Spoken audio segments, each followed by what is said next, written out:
Tonight, history on the line. Scotland is within touching distance of its World Cup dream. Brazil stand in the way of qualifying from the group for the first time. I envisage every time my team goes to the pitch, I just want them to play as well as they can. I don't look beyond the game. They've boogied in Boston, now marched on Miami. And the Tartan Army don't want the party to end tonight. When will you ever be on Miami Beach with like, what, 10, 20,000 Scotland fans? We were on the beach yesterday, you saw a few kilts, but seeing this many people down here today is absolutely insane. Common sort of culture in the sense of that's what you do. Party, they party, we party. And the hopes of a nation are on the players' shoulders. The stage is set for a night that could go down in Scotland's history. Good evening, I'm Norman MacLeod and this is the STV News at 6, live from Aberdeen.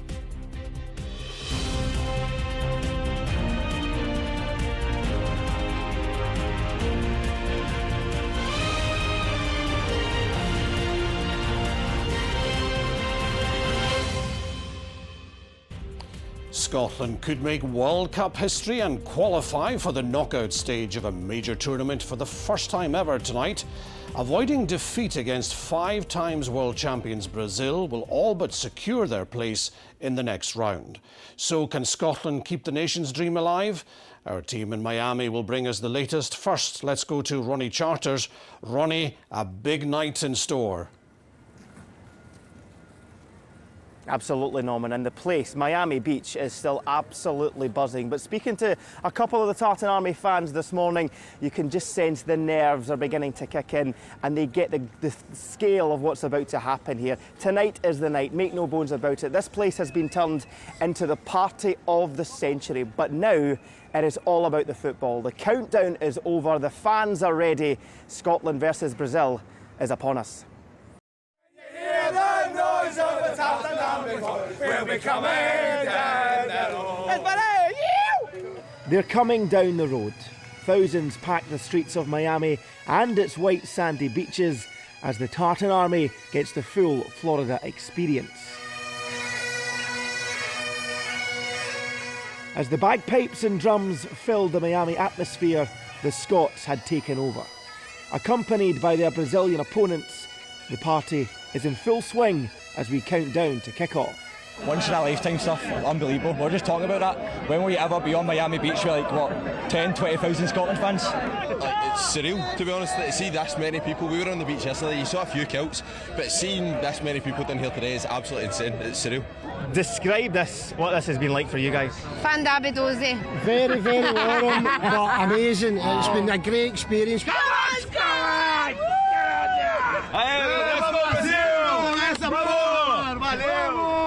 We love the Scotland fans. We are amazing. We love this atmosphere. We love this party.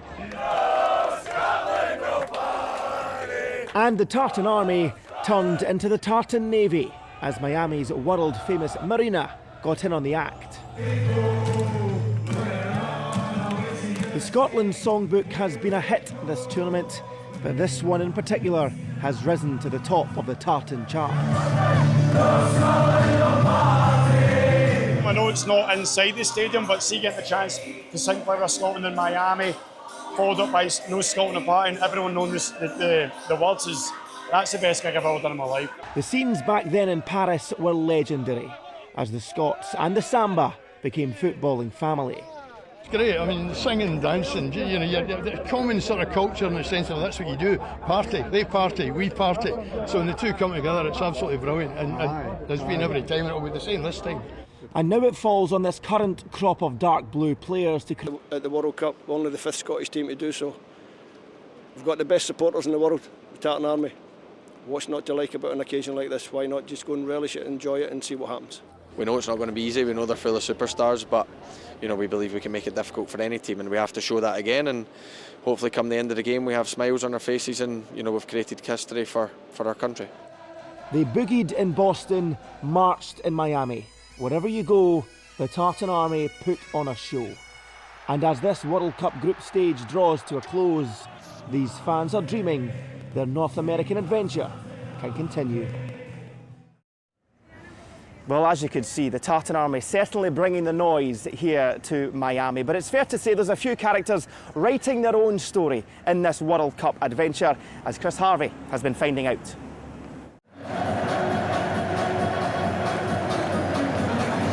It's a song that has found new life, first at the Euros and now here at the World Cup. Scottish DJ George Bowie's Bits and Pieces began as a dance anthem, but it's been adopted by the Tartan Army. I get up first thing in the morning, because obviously I'm on very early in the morning, and the first message I had was from one of your guys, Callum, one of your producers, and he said, check this out, they're playing Bits and Pieces at the baseball, and then everybody started sending it to me. It was madness. I thought, no way, it's incredible how that track's just got a life of its own and just become this Scottish anthem. It's amazing. And he couldn't be prouder. It's playing a part for both fans and the team. It is going to be absolutely banging out the dressing room, along with many more great Scottish anthems. So that's amazing to everyone that's got a big tune out there. With 15 caps and a goal to his name, former Scotland striker Johnny Russell knows just what the Tartan Army mean to the World Cup squad. I was like looking at them, just an enormous sense of pride in our country. There we go, right on cue. But no, they'll be buzzing. You know, the days can be long when you're stuck in a hotel and you're just trying to focus, and you know the next game you're just trying to get there. So, like seeing all the videos, that will definitely pass a bit of time. I mean, I've been doom scrolling for like hours on end at night, just looking at all the videos. Scotland in the city with the sun cream on, drinking beers on the beach since the break of dawn. Welcome to Miami, bienvenidos Tartan Army. And for 4 young Scots driving to Miami from Boston to make sure they didn't miss out, has ended up with them going viral. Lads, Will Smith wants a word. Fans, famous and foot soldiers have partied in the city where the heat is on. Come on, Scotland, just one more night. My partner in crime, Chris Harvey, joins me now as well. Chris, hard to describe the scale of this, the Tartan Army invasion, isn't it? Thankfully, we've got great words, but I thought Boston was peak Tartan Army. This has gone to the next level. Yeah. And in terms of the Tartan Army, they are loving Miami. What a setting Miami Beach is for the Tartan Army. It's incredible. Boston was absolutely brilliant, but to play Brazil here in this heat, in this tropical environment, it's maybe not our natural environment, but hopefully the team deliver tonight. Hopefully indeed. From Chris Harvey, myself, and the thousands of the Tartan Army in Miami Beach. It's back to you, Norman. The nation expects. We're keeping everything crossed. Guys, enjoy the match. Thank you. More from Miami later. To politics, and during Sir Keir Starmer's first Prime Minister's questions since he announced his resignation, Cabinet Ministers came under fire from opposition leader Kemi Badenoch. She was also told off by the Speaker over her language. Our Westminster correspondent Lucy Dunn was watching. Lucy, what was said today? Well, Kemi Badenoch was on a rampage today at Prime Minister's questions. She told the Prime Minister that he'd been let down by his Chancellor, who, she pointed out, hadn't been there to support him outside Number 10 when he was giving his resignation speech. She also accused Energy Secretary Ed Miliband of betraying both voters and the Prime Minister, and she also called Education Secretary Bridget Phillipson spiteful. Now, this prompted an intervention from the Speaker over her language. But despite Sir Keir Starmer's time in power coming to an end, the Prime Minister continues to defend his government's record today. Mr. Speaker, they're cheering so loudly. If it's all going so fine, why is he resigning? The fact is, she did let him down. She's the one who snatched the winter fuel payments. She's the one who announced a disastrous budget that killed economic growth. And because of her, once again, a Labour Prime Minister is leaving office with unemployment higher than when he came in. But the Chancellor isn't the only person who let him down. The Energy Secretary is putting up bills and killing jobs. Mr. Speaker, the test for every Prime Minister is handing over the country in better shape than you found it. I know I can do that, which is more than can be said for her predecessor, her predecessor's predecessor, and her predecessor's predecessor's predecessor. Well, the Prime Minister also criticised the Scottish Parliament today, saying that Scottish politicians had taken the totally wrong approach to calls for an inquiry into the Peter Murrell embezzlement scandal. Now, in the Chamber in Westminster, there was a notable absence of the new MP from Makerfield, Andy Burnham. On that Labour leadership contest front, the chances of a contest have slimmed down significantly after Darren Jones MP, the Chief Secretary to the Prime Minister, said this morning that he would not be standing in the Labour leadership contest. Now, Aberdeen-born Al Carnes has refused to rule himself out. And whilst the contest would force Andy Burnham to put forward his policy platform before entering number 10, it does look likely that it will be a coronation on the cards. OK, Lucy at Westminster Hall in London, thank you. A pedestrian has been taken to hospital after being hit by a car in Dundee city centre. Emergency services were called to Whitehall Crescent around 10:30 this morning. The road was closed for several hours for investigations. Dundee City Council has written to the Scottish Government calling for a halt to job losses at Dundee University. It was announced last week that a further 190 jobs will go on top of the 675 staff that have already left. The letter, signed by all 4 political groups, highlights the implications for the city economy. The university is receiving more than £60 million of public money, but the principal says annual savings of £20 million are required. The university plays a vital role. It's one of the biggest employers in the city, and we look at what they actually contribute to the city. And I think that's, again, that investment coming into the city is on the back of many things the universities and both of them actually do within the city. So with the University of Dundee being under this much pressure, continual bad news, puts that cloud across the city again, which is really not welcome. We've really got to see some solution to this and making sure that university kids have got the ability to survive where they are now with a good workforce, a strong workforce, and then continue to thrive in the future. Women who say they developed brain tumours after years of using the contraceptive injection Depo-Provera are demanding a public review of the medication. They met with MSPs at Holyrood earlier. More than 150 women in Scotland have now joined legal action against the manufacturer Pfizer. The company says it conducts rigorous and continuous monitoring of all its medicines. I had then a contrast scan in the end of 2023 and then was diagnosed with meningioma tumour, which is on the optic nerve left side. It's inoperable. I have had radiotherapy, but during that journey it was understanding the root cause of it. I'm encouraged that we will set politics aside, work together to make sure that contraception in Scotland is safe, but that actually we are supporting women who have got these brain tumours as a result of taking Depo-Provera with their issues and supporting them in getting their health better as well. The UK Energy Minister admits the Labour Party hasn't done enough to connect with Scottish voters, particularly on issues surrounding the future of energy in the North East.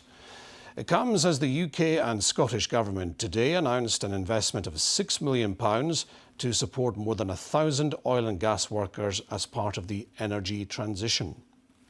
This is the start of a number of things we're driving forward on the future of the North Sea. We'll launch later this year our North Sea Jobs Service, which is about taking workers from the point where they want to look at a different career all the way through training, interview and hopefully into a long-term job. So this is part of a package of that, but it's about providing the training support workers need because we recognise there's hugely transferable skills in oil and gas workers. Right, let's get back to the World Cup, and Rahman is at Miami Stadium with all the latest on the build-up. Rahman, over to you.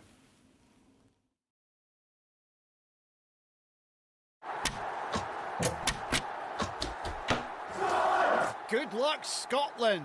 C.R. Smith sponsors STV Sport. A very good evening from the Miami Stadium, where it's just started to absolutely hose it down. Regardless of the weather though, thousands of Scotland fans heading here tonight and millions back home are hoping our national team creates history tonight by becoming the first team to get out of a group at a major tournament and qualify to the knockout stage for the very first time. Standing in their way, as you say, are Brazil. They've only won the World Cup 5 times. Well, Steve Clarke's side by the same scoreline. For me as a coach to be involved in a World Cup match against Brazil, one of the most iconic teams in the world. First memories of the World Cup for me were probably the 1970 Brazil team, who were absolutely fantastic and great to see for a young boy growing up. And you grow up with that love of Brazil, but we have to not love Brazil and love Scotland more. Well, Scotland have faced Brazil 4 times at a World Cup and never beaten them. In fact, in the 10 attempts they've played them, they've never beaten them. Scotland will, of course, be led by Andy Robertson, and the captain says, while acknowledging how good this Brazil team is, there's a strong belief within the Scotland camp that they can get the result they need to progress to the next stage. Well, Brazil started the tournament with a 1-1 draw against Morocco before defeating Haiti 3-0. It's one that we look forward to. We're playing against a massive country, most iconic in World Cup, obviously most decorated, but it also gives us an opportunity to achieve, our dreams as well. We want to achieve history for our little country, and we have an opportunity to do that. Well, what will it take for Scotland to qualify to the round of 32 at a major tournament for the very first time? Well, a win tonight will secure qualification through to the last 32 as one of the top 2 teams in Group C. A draw would all but secure a place in the knockout stages. A defeat won't necessarily end Scotland's tournament. They could progress as one of the 8 best third-place teams. The better Scotland's overall goal difference, the better chance they have of progressing. Well, Kenny Dalglish is Scotland's most capped player, making 102 appearances, and alongside Dennis Law, he's the country's top goal scorer. Dalglish has played in the 1974, 1978 and 1982 World Cups, and it's a qualifying campaign for the 74 tournament, and that match against Czechoslovakia at Hampden in particular that Dalglish remembers fondly.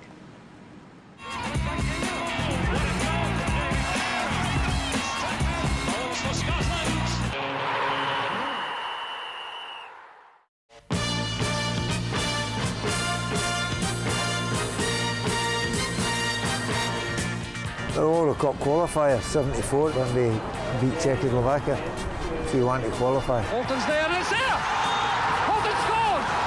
Joe Jordan. Morgan flinging across. Jordan is there! Jordan scores! That was a wee bit special because it was the first one.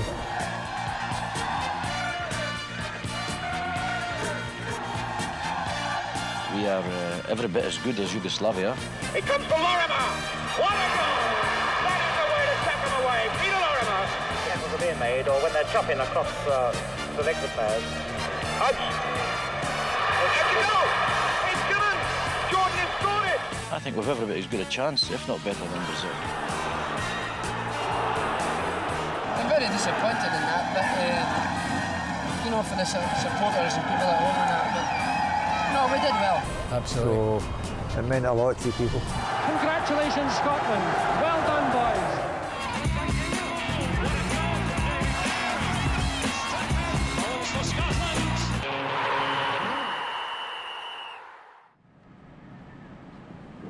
Now to some news away from tonight's massive match, and new Rangers manager Derek McInnes says his job at Ibrox is to win, and he says he belongs there.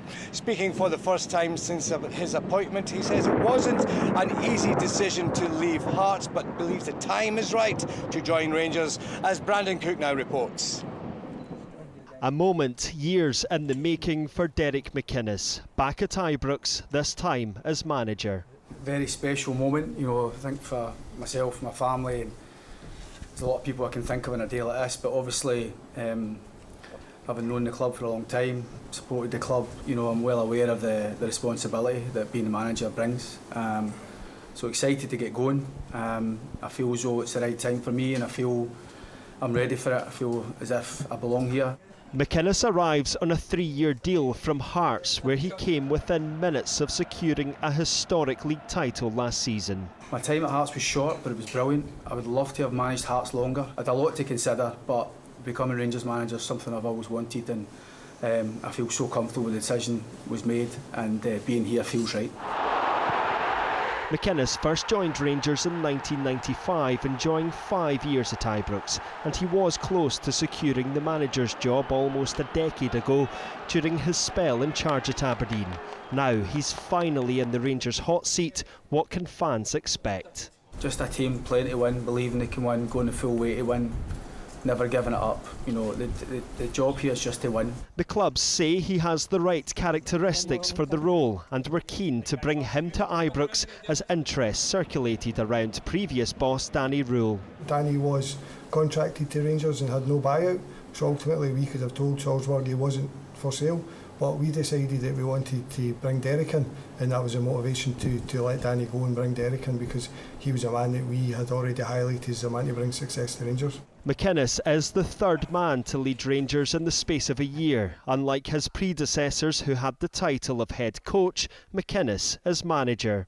Another changing of the guards here at Ibrox, but one laden with Scottish Premiership experience, which the club hopes will deliver success. Brandon Cook, STV News at Ibrox.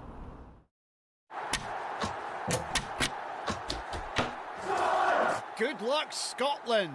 CR Smith sponsors STV Sport.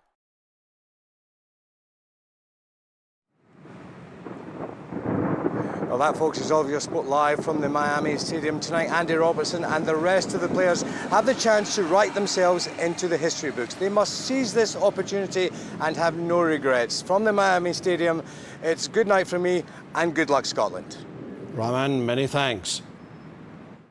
Well, let's move on to the weather. And it was warm in Aberdeen today, not as warm as Miami. You've got a bit of a Miami Vice look about you today, Sean. Is that how you describe it? Somebody in the office came up to me today and said I looked like a custard cream, you know, the biscuit and the cream. But yeah, not quite as warm as it is in Miami. However, well, we could see a few thunderstorms for the match tonight. They may be close by, but fingers crossed it should remain dry. But for us, we could actually get quite close to these sort of temperatures in the south of Scotland tomorrow. Let's look at the forecast.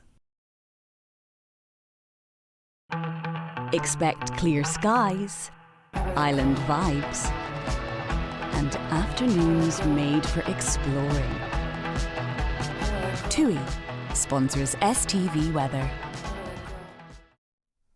So lots of warm, sunny weather around for us, apart from the very far northwest where we've had a little bit more cloud today. But for us here in the east, it has been dry, fine, sunny. And those temperatures again, like last night, staying on the higher side. This is the bottom temperatures. This is as low as they go, 13 to 15, which you think, well, that's not overly warm. However, that does mean that through much of the evening in some spots we still will stay in the high teens, so a little bit uncomfortable in some spots. Now, we've got some high and low cloud coming into the east coast during tomorrow, so probably the Angus coast, the Fife coast, right down on the east Fife coast. Well, here we've got the high and low cloud. That does mean our temperatures here, we're talking maybe 15, 16 degrees right down on the coast, but then we come further inland and that's where we get the highest temperatures. So across Perthshire tomorrow, probably around St Fillan's and Cullen. Temperatures 25, maybe pushing towards 26 degrees Celsius. Perth as well, 23, 24. So a very warm day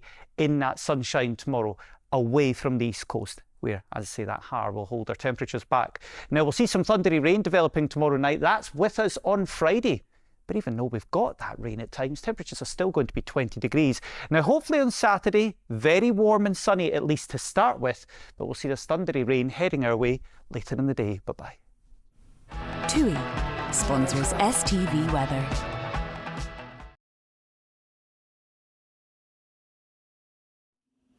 Thankfully, no thunder here, unlike Miami. And that's it from us on a night that could go down in history.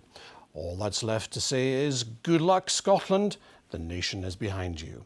Hopefully, this won't be the last of our World Cup coverage, but for now, we're going to leave you with some of the most memorable moments so far from Miami. Have a good evening. Yeah. Here I am in the place where I come let go. In Miami, the bass and the sunset low. Every day like a Mardi Gras. Everybody party all day. No work, all play, okay? So we sip a little something, leave the rest to spill. Me and Charlie at the bar running up a high bill. Nothing less than ill when we dress to kill. Every time the ladies go Scotland up, party, bro. Can y'all feel me? All ages and races, real sweet faces. Every different nation. Spanish, Haitian, Indian, Jamaican, black, white, Cuban, or Asian. I only came for 2 days of playing, but every time I come I always wind up staying. This the type of town I can spend a few days in. Miami, the city that keeps the roof blazing.